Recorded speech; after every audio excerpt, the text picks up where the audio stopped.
सत्तेसाठी काय पण भाजप एमआयएम पुन्हा एकत्र, महापौर पदासाठी थेट पाठिंबा। महानगरपालिकेच्या निवडणुकीच्या निकालानंतर आता महापौर पद कोणत्या पक्षाकडे जाणार याची राजकीय वर्तुळात चर्चा सुरू झाली आहे।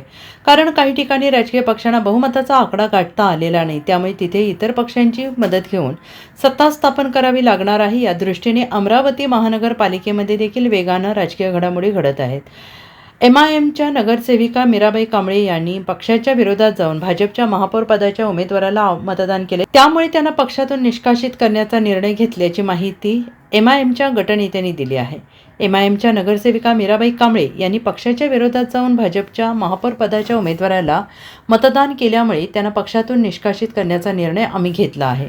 आमच्या पक्षाच्या विचारधारा घेऊन चालत आहोत, त्या विचारधारेच्या विरोधात जाणाऱ्यावर निश्चितच कारवाई होईल। एमआयएम पक्षाच्या गटनेतेपदी मी असल्याने पक्षाच्या सगळ्या 12 नगरसेवकांना व्हीप जारी केला होता, तरीही मीराबाई कांबळे यांनी पक्षाच्या विरोधात जाऊन मतदान केल्याची माहिती एमआयएमच्या गटनेत्यांनी दिली आहे। महापौर हे मला चांगले वाटले, काम करणारे वाटले, म्हणून मी त्यांना मतदान केल्याची माहिती एमआयएमच्या नगरसेविका मीराबाई कांबळे यांनी दिली।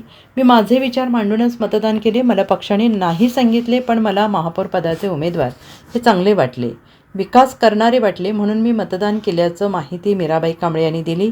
पक्षाकडून कारवाई जरी झाली तरी मार्ग भरपूर असतात असंही त्या म्हणाल्या आहेत। Bureau report, SBN Marathi.